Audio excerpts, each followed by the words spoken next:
Mesdames et messieurs, bonsoir et bienvenue dans votre journal local. À la une aujourd'hui, à la veille de la grande journée de manifestation contre la réforme des retraites, nous écouterons un étudiant favorable à cette réforme. La première édition de la Semaine internationale des peuples se tiendra du 2 au 6 novembre. Deuxième training Job Café ou comment réussir son entretien d'embauche, c'est samedi et c'est proposé par la Jeune Chambre économique de Toulouse. Et enfin, l'artiste Marie-Françoise Vézia expose ses peintures à la communauté municipale de santé. Nous y reviendrons à la fin de ce journal. Et on commence tout de suite ce journal avec la grande manifestation contre la réforme des retraites qui aura lieu demain. Peut-être la manifestation de la dernière chance pour les syndicats alors que la loi vient de passer au Sénat et sera votée dans la journée à l'Assemblée. Une loi injuste pour les grévistes mais nécessaire pour le président du mouvement étudiant toulousain. On écoute Guillaume Brouquière interrogé il y a quelques jours. Je trouve que quand on a 20 ans, quand on pense déjà à sa retraite, quand on pense déjà à l'âge de 60, 65 ans, je trouve que déjà on est vieux dans sa tête. Moi ça me gêne. Moi, je pense pas à ma retraite, je fais attention à la réforme, je la connais, j'étudie ce qui se passe, mais je pense pas me dire actuellement, est-ce que je vais déjà avoir une retraite, déjà avoir un travail. On est étudiant, on n'est pas encore sur le marché du travail, on pense déjà à notre retraite. Alors nous, on est favorable bien sûr à cette réforme parce que ça va nous permettre, quand on aura 60 ans, dans 50 ans ou dans 40 ans pour la plupart, on aura au moins une retraite. Et si on laisse le système en l'état, on n'en aura pas. C'est ça le plus dramatique que les grévistes ou les manifestants n'ont pas compris. Et ça, tout le monde s'accorde, même que ça de gauche ou de droite. Les gens sensés disent, si on ne réforme pas, on va droit dans le mur. La Jeune Chambre économique de Toulouse organise ce week-end à la CCI le deuxième Training Job Café. L'objectif de ce rendez-vous est simple, donner les clés essentielles au Bac+3 à Bac+5 afin de décrocher un emploi. Lors du premier opus, plus de 3/4 des participants ont trouvé un job, un succès qu'explique Éric Madier, le vice-président de cette jeune chambre. Je pense que c'est valoriser les atouts de la personne dans sa recherche d'emploi, dans le sens où bien souvent on a du mal à s'exprimer, à dire ses propres compétences parce que la société fait que bien souvent, à partir du moment où on est en recherche d'emploi, on n'est pas terrible. Et or c'est complètement faux.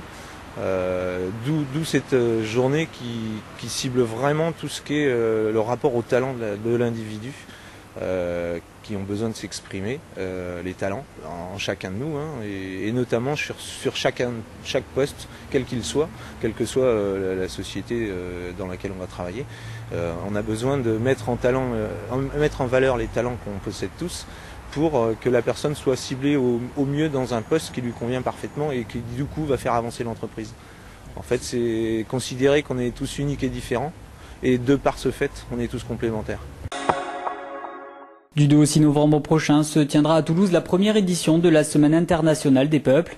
À l'initiative du Conseil toulousain des résidents étrangers, cette semaine a comme objectif de favoriser la compréhension mutuelle, faire progresser les droits des étrangers ou encore faire reculer l'intolérance. Du 3 au 6 novembre, les Toulousains sont même invités à se prononcer pour ou contre le droit de vote des immigrés.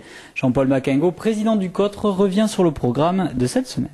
Les membres du COTRE, donc accompagnés de la ville de Toulouse, ont voulu, pendant une semaine, mettre en valeur la présence des étrangers dans notre ville. Parce que je dois rappeler qu'il y a 160 nationalités à Toulouse, il y a 27 nationalités au niveau du COTRE, il y a 12% des étudiants qui sont étrangers et 14% des travailleurs.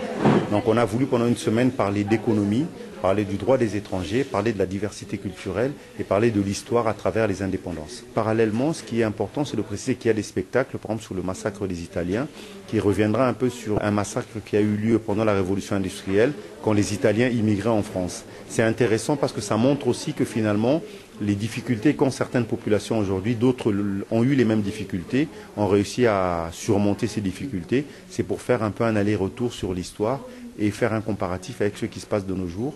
Et parmi les films, il y a un film aussi consacré à la situation des Roms qui serait intéressant à voir aussi. Ça nous permet de comprendre un peu la problématique des Roms. Et on termine ce journal avec de la culture. En effet, depuis lundi, l'artiste Marie-Françoise Vézia expose ses peintures à la communauté municipale de santé.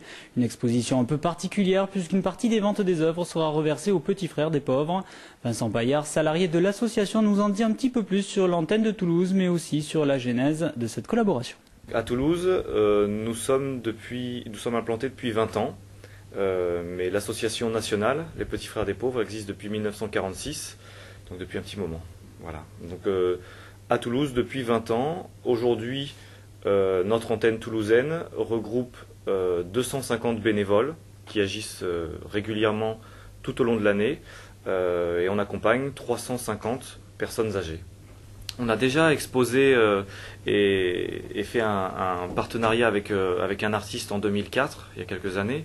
Donc là, on a été contacté par la mairie de Toulouse, nous proposant d'associer le nom de l'association, notre cause, nos actions, avec l'envie d'une artiste, donc Marie-Françoise Vetzia, un petit peu d'associer elle ses créations, ses œuvres à notre notoriété un petit peu. Voilà, donc on a accepté cette gentille proposition. C'est assez sympa de penser à nous, de nous solliciter. Et puis voilà, on a amené des personnes que l'on accompagne, visiter cette exposition. On a de bons retours, ça crée de la convivialité et nous l'association, on est là pour ça aussi. Voilà, c'est la fin de ce journal. Merci à vous de l'avoir suivi. Dans quelques instants, on se retrouve pour l'invité du jour. Ce soir, c'est Delphine Arduini, diabétique de 32 ans, qui est à l'initiative de l'exposition Voyage en glucosie.